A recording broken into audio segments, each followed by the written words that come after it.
சிவன் கோயில் பெரிய கோயில், அதெல்லாம் இங்கே இருந்த இடமே தெரியல. கண்ணு இப்படின்னு கண்ணு கொஞ்சம் அசந்த கண்ணு, பின்ன பயங்கரமாக ஒரு சவுண்டு வந்துச்சு. வீடு வாசல் எங்களுக்கு இல்லை, இந்த வீடு தான். காலையில் 4 மணிக்கு வெடிஞ்சிருமில்ல, இப்படி பார்க்கும்போது எந்த இடம் நம்ம வீடு எங்கே இருந்துச்சு ஒன்றும் இல்லை. அப்போயே பொம்பளை பார்த்துட்டா, பொம்பளை அப்படியே கீழே விழுந்துட்டா. ஐயோ மயக்கம் தட்டி, ஐயோ என் வீடு போய் செஞ்சு நெஞ்சு அடிச்சு கீழே விழுந்துட்டா. இதே இடத்துல அதே இதில் தான் வீடு இங்கே இருந்துச்சு. இங்கே ஒரு ஓட்டு போட வீடு இருந்துச்சு, பின்ன ஒரு ஹாஸ்பிட்டல் சீட் போட்ட வீடு இருந்துச்சு, அதுக்கு அந்த பக்கம் ஒரு வீடு இருந்துச்சு. பெருந்தண்ணி வர்றதுக்கு முன்னாலே ஒரு 1/4 மணி நேரத்துக்கு முன்னாலே ஒரு மண் வாசம் இருந்துச்சு. பக்கம் பயங்கர மண்ணோட வாசம் இருந்துச்சு. அப்போ இது என்ன மண் வாசம் இப்படி வருதுன்னு எப்பவும் தண்ணி வரதான்ட்டு அசால்ட்டாக இருந்துட்டாங்களோ. இன்னிட்டு 10 மணிக்கு மேலே தான் தண்ணி. கடவுளே வீடே போச்சு, அந்த வீட்டிலே படுத்துருந்துச்சுன்னா அந்த வீட்டோட போயிருக்கலாம் இல்லை. இனி எதுக்கு நான் இந்த நோவு பிடிச்சி 70 வயசாச்சு. புஞ்சிரி மரத்தில் இருக்கிறவங்க நிறைய பேர் போயிட்டாங்க. சும்மா சொல்கிறாங்க 500 பேர் 800 பேர்னு சொல்லி, அதெல்லாம் சும்மா. ஒரு 1500 2000க்குள்ளே இருக்கும் எனக்கு போகிற கணக்கு பார்த்து சரி பார்த்துன்னா எடுத்தது மாத்திரம் 500 கோடி தான் கிடச்சிருக்கு.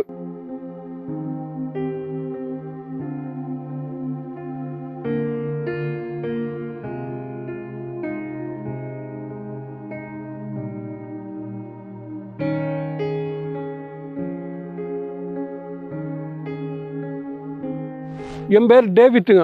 நாங்கள் என்ன நினைப்பேசிலிருந்து ஒரு 65 வருஷம் அங்கே தான் இருக்கிறோங்க. ஒரு 5 வயசு குழந்தைகள் நம்ம இங்கே கூட்டிகிட்டு வந்தாட்டாக்குது எங்கள் அப்பா அம்மா. நினைவுலேருந்து இங்கே தான் இருக்கிறேன். 65 வருஷம் அங்கே தான் இருக்கிறேன். மறுபடித்தாலும் இதே இடத்துல அதே இதில் தான் வீடு இங்கே இருந்துச்சு. இங்கே ஒரு ஓட்டு போட வீடு இருந்துச்சு, பின்ன ஒரு ஹாஸ்பிட்டல் சீட்டு போட்ட வீடு இருந்துச்சு, அதுக்கு அந்த பக்கம் ஒரு வீடு இருந்துச்சு. இதே இடத்துல வேறு எங்கேயும் இல்லை, இதே இடத்துல தான். அப்போ வருஷம் தண்ணி ஆற்றுல நிறையா வரும். இங்கே பயங்கர ட்ரிச்சாக இருந்துச்சு, அந்த மாதிரி இதாக இருந்துச்சு.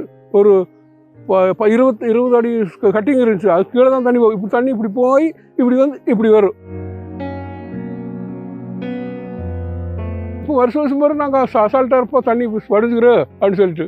அன்றைக்கி மண்டமான தண்ணி வந்துருச்சு. தண்ணி வரங்காட்டியுமே ஒரு 9 மணி 10 மணிக்கு வருஷம் ஆசிரியர் அங்கெல்லாம் போய் ராத்திரிக்கு படுத்துருப்பாங்க. அப்போது 2 வருஷம் 3 வருஷத்துக்கு முன்னாடி கூட ஆகஸ்ட் மாதம் தண்ணி 8ஆம் தேதி பயங்கரமாக வந்து புத்துமலையிலாம் கொஞ்சம் பேராக அடிச்சு போயிடுச்சு. அதுக்கு பிறகு தண்ணி வந்துச்சுனால போயிடுவோம். அன்றைக்கும் இதே மாதிரி தான் தண்ணி வருதுங்காட்டியும் அசால்ட்டாக இருந்தோம். அப்போ ஒரு 10 மணி ஆச்சுங்க ராத்திரி. அப்போ தண்ணி நம்ப வந்துருச்சு. இனிங்கிறது சரியாகான்னு எங்களுக்கு ஒரு பயம் வந்துருச்சு. அப்புறம் 10 மணிக்கு ஆஸ்பத்திரியில அது ஆஸ்பத்திரிங்க. அந்த ஆஸ்பத்திரியில் போய் கொஞ்சம் மேடாக இருக்குது இல்லைங்க, அங்கே போய் இருந்துக்கலாம்னு அங்கே இருந்தேன். 10 11 மணி 12 மணி வரைக்கும் தூக்கமே இல்லை. ஒரு மணிக்கு மேலே அப்படியே கண்ணு இப்படின்னு கண்ணு கொஞ்சம் அசந்த கண்ணு, பின்ன பயங்கரமாக ஒரு சவுண்டு வந்துச்சு. சவுண்டுன்னா எப்பவும் தான் காத்தண்ணி போகிற சவுண்டெல்லாம் கேட்கும், காற்றடிக்கிற சத்தம் கேட்கும், மழை வேகிற சத்தம் கேட்கும். அந்த சத்தம் அன்னைக்கு வந்த சத்தம் பிரத்யேக மாதிரி சத்தம். உள்ளே அப்படியே மயக்கம் கொடுத்துருவாங்க. அப்படி வீட்டுக்கிட்டு நட்டுங்குது. அந்த மாதிரி ஒரு சத்தமுகம். ஐயோ இப்படி சத்தம் கேட்குன்னு ஆசிரியர் கேட்ட கதவை திறந்து இப்படி பார்க்குற உள்ளுக்கெல்லாம் தண்ணி. ஐயோ தண்ணி இங்கேயும் வந்துருச்சுன்னு ஓட்டு ஒரே ஓட்டமாக ஆசிரியருக்கு முன்னால் பஸ்ஸு நிறுத்திட்டு இருந்துச்சு. கேஎஸ்ஆர்டிசி பஸ்ஸு, கல்பட்டா போகிற பஸ்ஸு. அதை அங்கே நிறுத்தி வச்சுட்டு டிரைவரும் கண்ட்ரைட்டு அந்த பக்கத்தில் ஆம்பளைங்களோட வார்டில் படுத்துருப்பாங்க. அவங்க எப்பவும் சாதாரணமாக அப்படி தான் இருப்பாங்க. சரி அவங்கள போய் எழுப்பி இப்படி தண்ணி நம்ப வந்துருச்சு, இதுக்குள்ள தந்துட மாட்டாங்க தண்ணி. ஆஸ்பத்திரிக்குள்ளே இவ்வளோ தண்ணி வந்துருச்சு. இதெல்லாம் நிரப்பி அங்கே ஆஸ்பத்திரிக்குள்ளேயும் வந்துருச்சு. அப்போ நீ என்ன செய்யலாம், ஓடிடலாம் அப்படின்னு சொல்லி பார்க்க முன்னால் நிறுத்தி இருந்த பஸ்ஸை நிறுத்தி வச்சுருந்த பஸ்ஸில் போய் நாங்கள் ஏறிட்டோம். கொஞ்சம் நேரம் அப்படியே குறுக்குன்னு வாத்துட்டு இருந்தோம். சத்தம் இதெல்லாம் ஒன்றும் கரண்டு எங்கேயுமே இல்லை. பயங்கரமாக அன்றைக்கி அமாவாசை ஆட்டாக்குது, ஆடி அமாவாசை ஆட்டாக்கு பயங்கரமான சவுண்டு. அப்படியே விரைச்சி பயந்துகிட்டே கொண்டிருந்தோம். காலையில் தண்ணி நம்ப வந்துருச்சு. அப்புறம் அங்கே வங்களாவுக்கு போயிடலாம்னு சொன்னாங்க. நான் ப்ரெஷரு சுகரு இதனோட பேஷண்ட்டுக்கு பயங்கரமான வியாதி உள்ள ஆளுங்க. அப்படியோ பிடிச்சி மனைவியை கூட்டிகிட்டு போச்சு, கையை பிடிச்சே மேலே அந்த வங்களாவுக்கு கூட்டிகிட்டு போய் அங்கேயும் கஞ்சி இல்லை. அங்கே வங்களாவில் சின்ன வங்களா அதுக்குள்ள 300 ஆள் நிற்கிது. இப்படியே நின்றுட்டே இருந்தோம். கொஞ்சம் அப்புறம் கூப்பிட்டாங்க. ஒரு 3 மணிக்கு தான் அங்கே போனோம். அது வரைக்கும் இங்கேயே தான் இருந்தோம். அப்புறம் எல்லாத்தையும் அந்த பக்கம் கடைசி விட்றாங்க, வாங்க மேப்பாடிக்கு போகிறோம் அப்படின்னு சொல்லி. பாலம் போயிடுச்சு, பின்ன எப்படி போகிறது. அப்புறம் அதுக்குள்ளே மிலிட்ரிக்காரில் பாலம் இது ரோப்பை கட்டினாங்க. வாரங்க கோயில்கிட்ட ஒரு மரமுக்கு பார்த்தீங்களா, கோயில்கிட்ட இந்த அந்த மட்டும் அந்த பக்கம் கோயில் சிவன் கோயில் பெரிய கோயில், அதெல்லாம் இங்கே இருந்த இடமே தெரியல. அங்கே ஒரு ஆல்மரம் இருந்துச்சு. அந்த ஆல்மரத்துக்கும் அந்த ஏரியில் சேசிப்பி இருந்துச்சு. அதில் கட்டி இந்த ஆல்மரத்துக்கு கட்டிட்டாங்க. பெல்ட்டெல்லாம் போட்டு போய் கட்டி ஜேசிபிகளுக்கு அப்படி அங்கே போய் அப்படியே அங்கேக்குள்ள மயக்கம் வந்துடுச்சு. இதில் ஹெலிகாப்டர் ஏறினாங்க. ஹெலிகாப்டர் நான் ஏற மாட்டேன்ட்டேன், பயந்துட்டு நமக்கு தலையெல்லாம் கறங்கு. அப்புறம் அதில் ஏற்றுனாங்க. அதில் ஏற்றி அந்த பக்கம் கொண்டு கிடந்துங்காட்டி நமக்கு நல்ல நிலவெல்லாம் இழங்குற மாதிரி ரொம்ப டயர்ட் ஆகி போச்சுங்க. அப்படியே மயங்கி விழுந்துட்டு நான். அப்புறம் அவங்க ட்ரிச்சில் அந்த இது இருக்குல்லங்க, அந்த இது போட்டியெல்லாம் கொண்டு வாங்க, அந்த மாதிரி இதில் அவன் படுக்க வச்சு இப்படியெல்லாம் இதெல்லாம் போட்டு கட்டி, நான் படுக்கலாம் இப்படியே பிடிச்சிக்கணும்னு சொல்லி இதெல்லாம் கட்டி வச்சு அந்த இது பிடிச்சோம். நாங்கள் பிடிச்சி அந்த பக்கம் இழுத்து விட்டாங்க. இழுத்து விட்டு நாங்கள் ஆம்புலன்ஸ் இருந்துச்சு, ஆம்புலன்ஸில் ட்ரிச்சில் படுக்க வச்சு அந்த ஆஸ்பத்திரிக்கு கூட்டிகிட்டு போய் அப்புறம் குளுக்கோஸ் எல்லாம் ஏற்றி நம்ம ஒரு ஒரு இதாச்சு. சாப்பாடெல்லாம் கொடுத்தாங்க. சாப்பாடு அப்போ ரொம்ப நார்மலாக அவங்க பிறகு கேட்டாங்க, இங்கே பாடி சுகமில்லாத அடிபடி வந்துகிட்டே இருக்கிறாங்க, நீங்கள் ஒரு காரியம் செய்யுங்க, கவர்மெண்டாவது வைத்தியருக்கு போங்க, இல்லைங்க கேபிளுக்கு போய்க்குங்க அப்படின்னு சொன்னாங்க. சரி அவன் ஓட்டு கேம்பிளுக்கு போட்டாங்க. அற்பட்டா இன்னொரு இடமுக்கு மேலே அற்பட்டா சிஎம்எஸ் ஸ்கூல், அந்த கோவிலுக்கு அங்கே விட்டாங்க. அங்கே வந்து அன்னையிலேருந்து இன்றைக்கி வரைக்கும் அங்கே தான் இருக்கிறோமுங்க. இன்றைக்கி தான் வரணுங்க அந்த ஏரியாவுக்கு. அன்றைக்கி ராத்திரி சரிக்கும் பார்க்காம கூட போகிறது. இன்றைக்கி எல்லாம் பாருங்க, இப்போ பஸ் விட்றாங்கங்காட்டி இன்றைக்கி வந்து பார்க்கலாம்னு வந்துடுங்க, அவ்வளோதானுங்க. எனக்கு வயசு 70. பையனுக்கு 2 பிள்ளைக்கு குழந்தைங்க 3 பேர் இருக்காங்க. கோயம்புத்தூர் பிள்ளையை கட்டி கொடுத்து 2 பசங்க கோயம்புத்தூர் வேலை செஞ்சுட்டு இருக்கிறாங்க. வீடு வாசல் எங்களுக்கு இல்லை. இந்த வீடு தான். அங்கே 2 பேர் ரிட்டையர்டு. கிராச்சுவிட்டி வாங்கலை. வீடு இல்லாததுனால கிராச்சுவிட்டி சர்வீஸ் வாங்கலை. அதனால வீடு கொடுத்துக்கிறோம். அந்த வீடும் போயிடுச்சு. நாங்கள் எங்கே போகணும்னு சொல்லி ஒன்றுமே தெரியல. இன்னைக்கு கவர்மெண்ட் ஏதாவது பார்த்து உதவி செஞ்சா உண்டுங்க, இல்லைன்னா ஒன்றுமே இல்லைங்க. அன்றைக்கி நான் போட்டு போகும்போது ஒரு கிழிஞ்ச களிமண்டுமோ ஒரு லுங்கியுமோ ஒரு பனின்னு போட்டு இந்த அதான் போட்டு படிச்சுட்டு இருந்தேன். அதோட எதிர்த்து ஓடிட்டோம். ஒன்றும் எடுக்கலைங்க. Ration card, Aadhaar card, identity card ஒன்றும் எடுக்கலையே. அப்படியே போனது தான். அதோட போய் படுத்துது. இங்கே போய் அப்போ கேபிள் இதெல்லாம் சட்டு இதெல்லாம் கொடுத்தாங்க. கேபிள் கொடுத்தது துணிங்க. இப்போ அதை சாப்பிட்டுட்டு அங்கே சாப்பிட்டுட்டு அங்கே இருக்கிறவங்க நீ எங்கே போக சொல்லுவாங்களோ என்னன்னு தெரியல. இன்னும் இந்த பக்கம் துணி வரமாட்டேனுங்க. நீ வந்து ஒன்றும் இல்லை இங்கே என்ன இருக்குதுங்க. இந்த மாதிரி அடிக்கொருக்க தண்ணி அதிகமாக மழை பெய்யறப்பெல்லாம் வரும். எப்போ வருமுங்க, வருஷம் எச்சரிக்கையாக இருந்துக்கிறோம். இதுக்கு முன்னால் நான் ஒரு 5-6 தடவை நாங்கள் ஆஸ்பத்திரியில் வந்து கிளப்பரியெல்லாம் வந்து படுத்துட்டு இருந்துருக்கிறோம். அன்னைக்கெல்லாம் இப்படி வெள்ளை கொஞ்சம் ஆகிட்டு போயிடுச்சு. அவ்வளோ கொண்டும் வரலைங்க. அதே மாதிரி தான் நினச்சேன். இன்றைக்கி இப்படி வந்துருச்சுன்னு நான் கனவே இல்லைங்க. வந்துருச்சு, என்ன செய்கிறது. இதெல்லாம் ஒரு எங்கள் வீட்டுக்கு ரொம்ப டிச்சாக இருந்துச்சு தண்ணி, குழியாக. அங்கேயும் இதுக்கு முன்னால் எங்களை பயங்கர குழியாக இருந்துச்சு. அது கூட இப்படி போய் இப்படி வரும் தண்ணி, அப்படி வரும். அன்றைக்கி இதெல்லாம் போட்டு நேராக வந்துருச்சு தண்ணி, அவ்வளோதானுங்க. 16 வீடு இருந்துச்சு. 16 குடும்பம் தாமிச்சுங்க. 16 குடும்பத்துலேயுமே எல்லாம் ஓடிட்டாங்க. எப்படியா அது பக்கத்து வீட்டு பையன் ஒன்று ஒருத்தன் போயிட்டான். அந்த பக்கத்து இந்த பக்கத்து வீட்டு பையன் ஒருத்தர் 2 பேர் போயிட்டாங்க. எப்படி அங்கே போயிட்டு பாக்கியெல்லாம் அங்கங்கே போய் தப்பிச்சுட்டாங்க. நாங்கள்லாம் தேயிலை தோட்டம் தொழிலாளி தானுங்க. அங்கெல்லாம் தேயிலை தோட்டம் தொழிலாளிகள் வேணும் கட்டி கொடுத்தது இந்த கோட்டர்ஸில், இந்த ஆஸ்பத்திரி எல்லாமே. நாங்கள் மேலார்பட்டாவில் சிஎம்எஸ் ஸ்கூல்னு சொல்லி ஸ்கூலுக்கு அந்த ஸ்கூலில் தங்க வச்சுக்கிறாங்க. அது எல்லாமே மருந்து சலுகை எல்லாம் கொடுக்குறாங்க. அங்கே ஒன்றுமே குறைவில்லைங்க. வேண்டப்பட்ட மாதிரி கொடுக்குறாங்க. இல்லை கவர்மெண்ட்டு தினம் வந்து கணக்கு எடுக்கிறாங்க, சர்வே நடத்துகிறாங்க. எங்களுக்கு ஒரு குறையும் இல்லை அங்கே இல்லைங்க. இப்போ தேவையில்லை, எல்லாம் கவர்மெண்ட் ரொம்ப கவனிச்சுக்கிறாங்க. மந்திரி எல்லாம் வந்தாங்க, பிரதான மந்திரி எல்லாம் வந்தாங்க. நாங்கள் பார்க்கல. வெறும் ஆஸ்பத்திரிக்கெல்லாம் போய் பிரதான மந்திரி எல்லாம் பார்த்துட்டு எல்லாம் போய் சுற்றி பார்த்துட்டு வந்தாருங்க. அவ்வளோதானுங்க. வேலை செய்யறதுக்கு எங்கள் அப்பா அம்மா அங்கே வந்ததுங்க. எங்கள் அப்பா நான் 1940 வந்தது. அவங்க வந்து இங்கே எங்களையெல்லாம் பெற்று வளர்த்து எங்களையும் இதே ஸ்டேட்டில் வேலைக்கு இறக்கி நான் 38 வருஷம் இங்கே ஸ்டேட்டில் வேலை செஞ்சேன். அப்புறம் ரிட்டையர்ட் ஆக்கி விட்டாங்க. என் மனைவி நெடுக்கிறேன். வேப்பாடிந்து ஒரு 10 கிலோமீட்டரு அங்கேருந்து கட்டிட்டு வந்து அவளும் ஸ்டேட்டில் தான் வேலை செஞ்சாள். இப்போ லாஸ்ட்டு பையங்கள்லாம் அங்கே ஓய்வுனால போயிட்டுனால நாங்கள் 2 பேரும் தான் இருந்தோம். கை காசு வேலைக்கு இது இருந்துச்சுன்னா அந்த வேலைக்கு போயிட்டுருப்பா. எங்களுக்கு பின்ன பென்ஷன் அவளுக்கு ஒரு 2200 பென்ஷன் வருது. நமக்கு ஒரு 1000 பென்ஷன் வருது எஸ்டேட்டில் பென்ஷன். எங்களுக்குலாம் கூலி குறைவு தானே. அது பின்ன கவர்மெண்ட்டுக்கு ஒரு 1200 எப்போ அதுவும் கொடுப்பாங்க. மாதம் கொடுக்கணும், மாதம் கொடுக்க மாட்டாங்க. 6 மாதத்துக்கு ஒருக்கா கொடுப்பாங்க.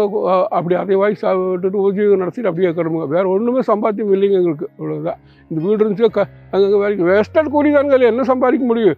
3 மக்களையெல்லாம் கட்டி கொடுத்து இப்போ மக்களையெல்லாம் படிக்க வச்சு அதுக்கே சரியாக போச்சு. ஒரு வீடு வாசலில் வாங்குற ஒன்றும் காசு இல்லைங்க. அப்படி ஆகிப்போச்சு. இப்போ ஒன்றுமே இல்லை. இப்போ இதுவும் போயிடுச்சு. நீ எப்படி பிழைக்கிறதுக்குறா? ஏதோ கவர்மெண்ட் உதவி செஞ்சால் ஆச்சு. நமக்கு அது வீடு இங்கேருந்து கட்டி பார்க்குறது இது இப்படியே காலையில் 6 மணிக்கு 7 மணி 4 மணிக்கு வெடிஞ்சிருமில்ல. இப்படி பார்க்கும்போது எந்த இடம் நம்ம வீடு எங்கே இருந்துச்சு ஒன்றுமே இல்லை.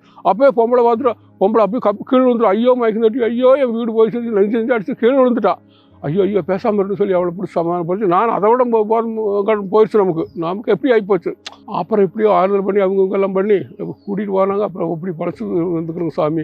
இனி எல்லாம் போச்சு. அன்றைக்கி நமக்கு தோணுச்சு கடவுளே வீடே போச்சு. அந்த வீட்டிலே படுத்துருந்துச்சுன்னா அந்த வீட்டோடு போயிருக்கலாம் இல்லை. இனி எதுக்கு நான் இந்த நோவு பிடிச்சி 70 வயசாச்சு இந்த எல்லா வியாதி இருக்குது. சுகர் இருக்குது, ப்ரெஷர் இருக்குது, ப்ளோக் இருக்குது, காலில் புண்ணுக்கு இந்த வியாதி வச்சுட்டு நான் எப்படி பொழைப்பேன் அப்படின்னு நமக்கு பயங்கரமாக டென்ஷன் ஆகி போச்சு. அப்புறம் எல்லாம் சொன்னாங்க, ஏடா இதை விட பெரிய பெரிய குடும்பம் சொந்தமாக வீடு கட்டினவங்க அவங்க போயிட்டாங்க, வீட்டில் 10 ஆள் 15 ஆள் ஒரு வீட்டில் போயிட்டாங்க, அவங்களாம் என்ன நினைக்கும் நீ இப்படி நினச்சா அப்படின்னாலும் ஆறுதல் சொன்னாங்க. என்னாலும் மனசு தேர்ந்ததில்லை, இன்னும் தூக்கம் வர்றது இல்லைங்க. படிச்சுன்னா திடீர்னு ஒரு நேரம் வருது.